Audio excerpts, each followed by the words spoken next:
ചേട്ടാ, മലയാളത്തിൻ്റെ അനശ്വരനായ നടനാണ് ജയൻ. അദ്ദേഹം വിടവാങ്ങിയിട്ട് 45 വർഷം പിന്നിടുകയാണ്. ഈ ഒരു വേളയിൽ അദ്ദേഹവുമായി ബന്ധപ്പെട്ട വിവാദങ്ങൾ 45 വർഷങ്ങൾക്കിപ്പുറവും സജീവമാണ്. എന്തെന്നാൽ ഇദ്ദേഹത്തിൻ്റെ ജയൻ്റെ മകനാണെന്ന അവകാശവാദവുമായി ഒരു കൊല്ലം സ്വദേശിയായ വ്യക്തി നിരന്തരമായി സോഷ്യൽ മീഡിയയിലൂടെ അവകാശവാദം ഉന്നയിച്ചു വരുന്നു. ഇതുമായി ബന്ധപ്പെട്ടിപ്പോൾ ജയൻ്റെ കുടുംബം തന്നെ ഒഫീഷ്യലായിട്ടൊരു സ്റ്റേറ്റ്മെൻറ്റ് കൊടുത്തിരിക്കുന്നു. ഇയാൾ നടത്തുന്ന അപവാദ പ്രചരണങ്ങൾക്കെതിരെ നിയമ നടപടിക്ക് ഒരുങ്ങുകയാണ് എന്നൊക്കെയാണ് അവർ പറയുന്നത്. എന്തൊക്കെയാണ് ഈ കേസിൻ്റെ വിവരങ്ങൾ? ഈ മനുഷ്യൻ 2013 എൻ്റെ ഓർമ്മ. 2013 ഇദ്ദേഹം ഞാനൊരു മെയിൻ സ്ട്രീമിൽ നിൽക്കുന്ന സമയത്ത് വന്ന് കണ്ടിരുന്നു. അന്ന് അദ്ദേഹം ഇതേ കാര്യം തന്നെയാണ് അന്നും പറഞ്ഞിരുന്നത്. അദ്ദേഹത്തിൻ്റെ ആവശ്യം DNA ടെസ്റ്റ് നടത്തണം.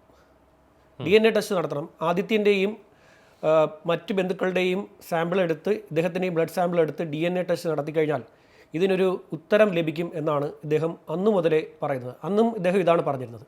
ഇത് തുടങ്ങുന്നത് 2001 2001 ആദ്യം ഇദ്ദേഹത്തെ സംബന്ധിച്ചൊരു വാർത്ത ഒരു പത്രത്തിൽ, ഒരു മുൻനിര പത്രത്തിൽ, ഒരു കോളത്തിലൊരു വാർത്ത വരുന്നു. ജയൻ ഒരു മകനുണ്ടെന്നും ആ മകൻ ജീവിച്ചിരിക്കുന്നെന്നും ആ മകൻ്റെ പേര് മുരളി ആണെന്നും അദ്ദേഹത്തിൻ്റെ മാതാവ് തങ്കമ്മയെ നേവിയിൽ ജയൻ ജോലി ചെയ്യവേ വിവാഹം ചെയ്തിരുന്നു എന്നൊക്കെയായിരുന്നു ആ പത്രത്തിലെ വാർത്തയായി വന്നിരുന്നത്. അന്ന് ഈ കുടുംബം, അതായത് ആദിത്യൻ, ഡോക്ടർ ലക്ഷ്മി, അതായത് സോമൻ നായരുടെ മക്കൾ, ജയൻ്റെ സഹോദരനാണ് ഈ സോമൻ നായരുടെ മക്കളായിട്ടുള്ള ആദിത്യനും ലക്ഷ്മിയും ഒക്കെ അന്ന് ഈ പ്രായമല്ലല്ലോ, അവർ ചെറുതാണ്. അന്ന് തന്നെ ഇവർ ഇതിനോട് പ്രതികരണവുമായി എത്തിയിരുന്നു.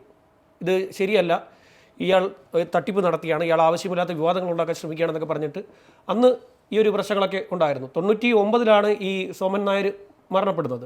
സോമൻ നായർ മരണപ്പെട്ടതിന് ശേഷമാണ് 2001 ഈ ഇദ്ദേഹം വരുന്നത്, ഈ മുരളി ജയൻ വരുന്നത്. പിന്നീട് ഇങ്ങോട്ട് തുടർച്ചയായിട്ട് കുറേ കാലങ്ങളായിട്ട് ഇദ്ദേഹം ഈ ജയൻ്റെ മകനാണ്, DNA ടെസ്റ്റ് നടത്തണം എന്നും പറഞ്ഞ് ഇങ്ങനെ നടക്കുന്നുണ്ട്. ഏതാണ്ട് 25 വർഷമായിട്ടും 24 വർഷമായിട്ടും ഇവർ ആ DNA ടെസ്റ്റിന് തയ്യാറല്ല. ഈ ആദിത്യനും ലക്ഷ്മിയും ഒന്നും തന്നെ DNA ടെസ്റ്റിന് തയ്യാറാവുന്നില്ല. ഈ ഒരു വിവാദം അവസാനിപ്പിക്കാൻ നിമിഷ നേരം മതി. ഒരു DNA ടെസ്റ്റിൻ്റെ ആവശ്യമേ ഉള്ളൂ. അതിനുവേണ്ടി ഇവരും ഓക്കെയാണ്, അവരും ഓക്കെയാണെങ്കിൽ കോടതി വഴി നടത്തിയെടുക്കാൻ സാധിക്കും. ആ ഒരു പ്രശ്നം തീരും. ഇവർ പക്ഷേ കേസിന് പോവില്ല. കേസിന് പോയി കഴിഞ്ഞാൽ അയാളുടെയും ആവശ്യം ഇവർ കേസിന് പോകണമെന്ന്. ഇവർ കേസിന് പോകണം. അപ്പം മറുവാദവുമായി ഇദ്ദേഹം എത്തും. ഇത് കോടതി നടപടികളിലൂടെ കോടതി നടപടികളിലൂടെ ഇതിനൊരു ഉത്തരം ഉണ്ടാക്കിയെടുക്കാനാണ് ഇയാൾ ശ്രമിച്ചുകൊണ്ടേയിരിക്കുന്നത്. എൻ്റെ അറിവിൽ ഇദ്ദേഹം ഒരു ഡ്രൈവറാണ്. പിന്നെ ഒരു ദിവസം ഞങ്ങളൊരു ഷൂട്ടിന് പോയപ്പോൾ അവിടെ ഒരു വീട്ടിൽ ഇലക്ട്രിക് വർക്ക്, പ്ലംബിംഗ് പണി ചെയ്യുന്നതായിട്ടൊരു ഇലക്ട്രിക് വർക്ക് ചെയ്യുന്നുണ്ടായിരുന്നു. അന്ന് ഞാൻ കണ്ടപ്പോൾ ഇലക്ട്രിക് വർക്ക്, ഒരു പുതിയ വീട്, അവിടെ ഞങ്ങളൊരു ഷൂട്ടിന് പോയായിരുന്നു. നമ്മുടെ ഈ രാഹുൽ പശുപാലനുണ്ടല്ലോ, രാഹുൽ പശുപാലിൻ്റെ ഭാര്യ രശ്മി നായർ. ഈ രാഹുൽ പശുപാലിൻ്റെ പിതാവ് ഒരു കൂലിത്തൊഴിലാളിയാണ്. കൂലിത്തൊഴിലാളി എന്ന് പറയുമ്പോൾ എന്താ പറയുക, ഒരു ഈ കെട്ടിടങ്ങളൊക്കെ പണിക്ക് സഹായിയായിട്ട് മൈക്കാടായിട്ട് പോകുന്ന ആളാണ്. അപ്പോൾ അദ്ദേഹത്തിനെ കാണുന്നതിന് വേണ്ടി അദ്ദേഹം ഒരു വീട്ടിൽ പുതിയതായിട്ട് പണിക്ക് നിൽക്കുകയായിരുന്നു. അപ്പോൾ അവിടെ ചെന്നപ്പോൾ ഇദ്ദേഹം അവിടെ ഉണ്ട്. ഇദ്ദേഹമാണ് ആ വീട്ടിലെ ഇലക്ട്രിക് വർക്ക് ചെയ്തുകൊണ്ട് ഇരിക്കുകയായിരുന്നു. അപ്പോൾ ഞാൻ ഇദ്ദേഹത്തോട് പോയി സംസാരിച്ചായിരുന്നു അന്ന്. അപ്പോൾ അന്നും ഇദ്ദേഹം പറയുന്നത്, ഞാൻ ചോദിച്ചു നിങ്ങളുടെ ആവശ്യം എന്തായി എന്ന് ചോദിച്ചു. അപ്പോൾ അദ്ദേഹം പറഞ്ഞു DNA ടെസ്റ്റ് നടത്താൻ അവർ തയ്യാറാവുന്നില്ല എന്നുള്ളതാണ്. 1980 ജയൻ മരണപ്പെടുന്നത്, നവംബർ 16. അതായത് ഇന്നലെ ആയപ്പോൾ 45 വർഷം പിന്നിട്ടിരിക്കുന്നു. 116 സിനിമയിൽ അദ്ദേഹം അഭിനയിച്ചിട്ടുണ്ട്. 74 മുതൽ 80 വരെയാണ് അദ്ദേഹം സിനിമയിൽ ഉണ്ടായിരുന്നത്. 80 PN സുന്ദരത്തിൻ്റെ കോളിളക്കം എന്ന് പറയുന്ന സിനിമയുടെ ഷൂട്ടിൽ വെച്ചാണ് ഈ അപകടം അന്ന് സംഭവിക്കുന്നത്. അതിൻ്റെ ക്ലൈമാക്സ് ഷൂട്ട് ചെയ്തുകൊണ്ടിരിക്കവേ ഹെലികോപ്റ്റർ പൊങ്ങുകയും അത് പിന്നീട് പെട്ടെന്ന് തന്നെ താഴേക്ക് വന്ന് ഇടിക്കുകയായിരുന്നു. അദ്ദേഹത്തേക്ക് നെഞ്ചത്തേക്ക് വന്ന് ഇടിക്കുകയായിരുന്നു. ഹോസ്പിറ്റലിൽ എത്തിക്കുന്നതിന് മുമ്പ് തന്നെ അദ്ദേഹം മരണപ്പെട്ടു. PN സുന്ദരത്തിൻ്റെ സിനിമയായിരുന്നു അത്. ഒരു തമിഴ് സിനിമയിൽ ഈ ജയൻ അഭിനയിച്ചിട്ടുണ്ട്. അതിനു മുമ്പാണ് അദ്ദേഹം നേവിയുടെ ഉദ്യോഗസ്ഥനായിരുന്നു. അതുപോലെ ജയനെ അവിടെ നാട്ടിൽ വിളിക്കാറുള്ളത് ബേബി എന്നാണ്. ഈ ജയൻ്റെ സുഹൃത്ത് ഒരു കുമാരൻ ഉണ്ടായിരുന്നു. അദ്ദേഹം ഈ മത്സ്യബന്ധന മത്സ്യത്തൊഴിലാളിയായിരുന്നു.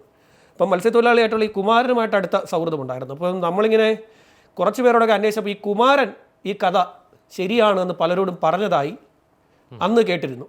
നമ്മളിതിങ്ങനെ അന്വേഷിക്കുമ്പോൾ ഇവരുമായി ബന്ധപ്പെട്ട കാര്യങ്ങളിങ്ങനെ അന്വേഷിച്ചുകൊണ്ടിരിക്കുമ്പോഴത്തേക്ക് ചിലരൊക്കെ ഇങ്ങനെ പറയുമായിരുന്നു, ഈ കുമാരൻ, ഈ ജയൻ്റെ അടുത്ത സുഹൃത്തായിട്ടുള്ള കുമാരൻ, ഈ ജയൻ ഈ പറയുന്ന മുരളി പറയുന്നത് ശരിയായിരുന്നു എന്ന് കുമാരൻ സമ്മതിച്ചതായിട്ട് അന്ന് കേട്ടിട്ടുണ്ട്. അതിനുശേഷം ഈ പറയുന്ന ആളുകളൊന്നും, ഈ പറയുന്ന ഇദ്ദേഹം പറയുന്ന കഥാപാത്രങ്ങളിൽ പലരും ജീവനോടെ ഇല്ല. സോമൻ നായർക്ക് അറിയാമെന്ന് പറയുന്നു. സോമൻ നായർ ജീവനോടെ ഇല്ല, സോമൻ നായർ മരണപ്പെട്ടു. പിന്നെ കുറേ പേരുടെ പേരുകൾ, കുമാരൻ്റെ പേര് ഇദ്ദേഹവും പറയുന്നുണ്ട്.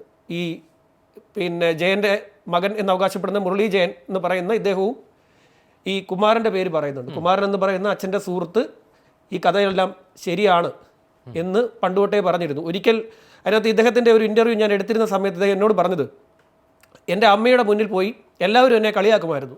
പുറത്തിറങ്ങി നടക്കുമ്പോൾ തട്ടിപ്പുകാരൻ, ജയൻ്റെ സ്വത്ത് തട്ടിയെടുക്കാൻ നടക്കുന്നവരെന്നൊക്കെ പറഞ്ഞ് നാട്ടുകാരൊക്കെ എന്നെ കളിയാക്കുന്ന സമയത്ത് അമ്മയോട് പോയി ഞാൻ കരഞ്ഞു പറഞ്ഞു, അമ്മ എന്നോട് പറഞ്ഞത് സത്യം തന്നെയാണോ, ജയനാണോ എൻ്റെ അച്ഛൻ എന്ന് ചോദിച്ചപ്പോൾ അമ്മ എന്നെയും കൂട്ടി ഈ കടപ്പുറത്തേക്ക് പോയെന്നും, കടപ്പുറത്ത് ആ സമയത്ത് ഈ കുമാരൻ ഈ വല നൂത്തുകൊണ്ടിരിക്കുകയായിരുന്നു. അപ്പം നൂത്തുകൊണ്ടിരിക്കവേ കുമാരൻ്റെ അടുത്തേക്ക് ചെന്നപ്പോൾ തന്നെ ബേബിയുടെ മോനെ നീങ്ങ് വാ എന്ന് പറഞ്ഞ് മോനെ എന്ന് പറഞ്ഞ് എടുത്തു എന്നാണ് ഇദ്ദേഹം പറയുന്നത്. അതിനുശേഷം തനിക്ക് ആരോടും ഈ കാര്യത്തിൽ സംശയം ചോദിക്കേണ്ട അവസ്ഥ ഇതുവരെ ഉണ്ടായിട്ടില്ല എന്നാണ് ഇദ്ദേഹം പറയുന്നത്. അദ്ദേഹം തീർത്ത് വെല്ലുവിളിക്കുകയാണ്. ഇതിനു മുമ്പ് നമ്മുടെ പിന്നെ ഒരു നടി ഒരു കാര്യം പറഞ്ഞിരുന്നു, അതായത് ജയൻ്റെ മകളാണെന്ന്, ഇത്തരത്തിൽ ഉമാ നായർ ആയിരുന്നു തോന്നുന്നു, ഉമാ നായർ പറഞ്ഞു ഇതുപോലെ ജയൻ്റെ അനുജൻ്റെ മകളാണ് താൻ എന്ന് ഒരു വീഡിയോയിൽ ഒരു പിന്നെ ചാനലിൽ പറഞ്ഞു. അതിനെതിരെ അന്ന് ആദിത്യൻ രംഗത്ത് വന്നു. അപ്പോൾ ആദിത്യൻ രംഗത്ത് വന്നപ്പോൾ ആദിത്യൻ പറഞ്ഞു ഇതുപോലെ നേരത്തെ ജയൻ്റെ മകനാണെന്നും പറഞ്ഞ ഒരാൾ വന്നിരുന്നു, അങ്ങനെ ഒരാൾക്കാർ വന്നിട്ടുണ്ടോ എന്ന് പറഞ്ഞപ്പോൾ അത് ഈ പറയുന്ന മുരളിയെ പ്രകോപിപ്പിച്ചു. അന്ന് മുതലാണ് ഇയാൾ വാശിയോടുകൂടി ഈ വെല്ലുവിളി ആരംഭിച്ചത്. നിങ്ങൾ DNA തയ്യാറാവും എന്നൊക്കെ പറഞ്ഞിട്ട് വെല്ലുവിളി ആരംഭിച്ചത്. ഇത് സംബന്ധിച്ച് ഒരുപാട് പേരോട് ഇദ്ദേഹം അന്വേഷണവും നടത്തിയിട്ടുണ്ട്. ഞാൻ അദ്ദേഹത്തോട് സംസാരിച്ചപ്പോൾ എനിക്ക് മനസ്സിലായ ഒരു കാര്യം, DNA ടെസ്റ്റിൻ്റെ പ്രസക്തിയെക്കുറിച്ചും അതെങ്ങനെ നടത്താമെന്നതിനെക്കുറിച്ചും അത് വാല്യൂബിൾ ആവുന്നത് എങ്ങനെയാണെന്ന് നമുക്ക് ഇദ്ദേഹം പോയി പഠിച്ചിട്ടുണ്ട്, പലയിടത്തും പോയി ചോദിച്ചിട്ടുണ്ട്. ഇപ്പോൾ ചില സിനിമകളിലൊക്കെ ഇദ്ദേഹത്തിന് അവസരം കിട്ടിത്തുടങ്ങിയിട്ടുണ്ട്. നേരത്തെ KPSCയുടെ ഒക്കെ നാടകങ്ങളിൽ ഇദ്ദേഹം അഭിനയിക്കാൻ പോകുമായിരുന്നു ഈ പിന്നെ മുരളി ജയൻ. അങ്ങനെ നാടകങ്ങളിലൊക്കെ അഭിനയിച്ചുകൊണ്ടിരിക്കവേ ഈ ആദിത്യൻ അന്ന് പ്രശ്നങ്ങളുണ്ടാക്കി. ഇപ്പം പിന്നെ ചില സിനിമകളിലൊക്കെ വന്നതോടുകൂടി ആദിത്യൻ പിന്നെയും ഇദ്ദേഹവുമായിട്ട് ഒരു സമയത്ത് ഇവർ തമ്മിൽ സോഷ്യൽ മീഡിയയിൽ വലിയ വെല്ലുവിളികളാണ്. ആദിത്യൻ പറഞ്ഞു ഞാൻ കേസ് കൊടുക്കും, നടപടി എടുപ്പിക്കും എന്നൊക്കെ പറഞ്ഞ് വലിയ വെല്ലുവിളി വിളിച്ചു. അപ്പോൾ ഇദ്ദേഹം പറഞ്ഞു കേസ് കൊടുക്കണം നിങ്ങൾ. ഇദ്ദേഹത്തിൻ്റെ ഞാൻ നേരത്തെ പറഞ്ഞല്ലോ, ഇദ്ദേഹത്തിൻ്റെ ആവശ്യം തന്നെ അതാണ്. ഇത് കോടതിയിൽ എത്തിക്കുക, കോടതിയിൽ കേസായി എത്തിക്കുക, കോടതി നടപടികളിലൂടെ ഇതിലൊരു ഉത്തരം കണ്ടുപിടിക്കുക. ഇതാണ് ഇദ്ദേഹത്തിൻ്റെ പ്രധാനപ്പെട്ട ഒരു ആവശ്യം. അതിനുവേണ്ടിയാണ് ഇദ്ദേഹം ശ്രമിച്ചുകൊണ്ടേയിരിക്കുന്നത്. ഇപ്പോൾ ഇവരിത് പറഞ്ഞാലും ഇയാൾ കേൾക്കുമെന്ന് എനിക്ക് തോന്നുന്നില്ല. വിരട്ടിയാൽ കേസ് കൊടുക്കുമെന്ന് പറഞ്ഞാൽ ഇയാളത് കേൾക്കില്ല, കേൾക്കാൻ പോകുന്നില്ല. അയാളതിലൊരു ഉറച്ച തീരുമാനത്തിൽ വർഷങ്ങൾ നീണ്ട ഒരു പോരാട്ടമാണ്. അതെ, 24 വർഷമായല്ലോ. 2001 വന്ന ആള് ഇപ്പോഴും സോഷ്യൽ മീഡിയയുടെ വരവോടെ പല ഓൺലൈൻ മാധ്യമങ്ങളും ഇയാളുടെ അഭിമുഖങ്ങൾ അതെ തീർച്ചയായും ഞാൻ പറഞ്ഞല്ലോ 2013 അദ്ദേഹം വന്ന് കണ്ടിരുന്നു. 2013 വന്ന് കണ്ടിരുന്നു. 2013 എനിക്ക് തോന്നുന്നു യൂട്യൂബിൽ ആ സ്റ്റോറി ഉണ്ടാവണമെന്ന് തോന്നുന്നു. അത് അന്ന് നമ്മൾ ആ സ്റ്റോറി എടുത്ത് അല്ല, അയാളുടെ രൂപസാദൃശ്യവും ജയനുമായിട്ട് സമാനമാണ്. അതുകൊണ്ട് തന്നെ പല കമന്റുകളായിട്ട് അനുകൂലമായി വരുന്നുണ്ട്. ഒരു വിഭാഗം ജനങ്ങൾ ചോദിക്കുന്നുണ്ട്, എന്തുകൊണ്ട് നിങ്ങൾ DNA തയ്യാറാവുന്നില്ല, DNA എന്തുകൊണ്ടാണ് നിങ്ങൾ തയ്യാറാവാത്തതെന്ന് ഒരു വിഭാഗം ജനങ്ങൾ ചോദിച്ചുകൊണ്ടേയിരിക്കുകയാണ്. അത് ഇവർ ഇത്രയും വലിയ കാര്യങ്ങൾ പറയുമ്പോൾ ഈ ഒരൊറ്റ കാര്യം മതിയല്ലോ. ഈ ഒരൊറ്റ കാര്യം ചെയ്തു കഴിഞ്ഞാൽ പ്രശ്നം തീർന്നു. അല്ലെങ്കിൽ അയാൾ ഇത്രയും കാലം നടത്തിയ തട്ടിപ്പ് പുറത്തു വരുമല്ലോ. ഇപ്പോൾ ഉണ്ടാകുന്ന ഒരു കാര്യം എന്ന് വെച്ച് കഴിഞ്ഞാൽ എനിക്ക് മനസ്സിലാവുന്ന ഒരു കാര്യം, ഇയാൾക്ക് ഈ പ്രശസ്തി ഉണ്ടാവും തോറും ഈ പറയുന്ന ഇവർക്ക് അതങ്ങോട്ട് ദഹിക്കുന്നില്ല. അയാളുടെ വഴിക്കങ്ങ് വിട്ടാൽ മതിയില്ലെങ്കിൽ അയാൾക്ക് പ്രശസ്തി ഉണ്ടാകുമ്പോൾ നിങ്ങൾക്ക് എന്തിനാണ് ഈ കല്ല് കടിക്കുന്നത്? ആരെല്ലാം എന്തെല്ലാം പറയുന്നു എന്നുള്ള രീതിയിൽ ആരുടെയും വാമൂടി കെട്ടാൻ നമുക്ക് സാധിക്കില്ലല്ലോ.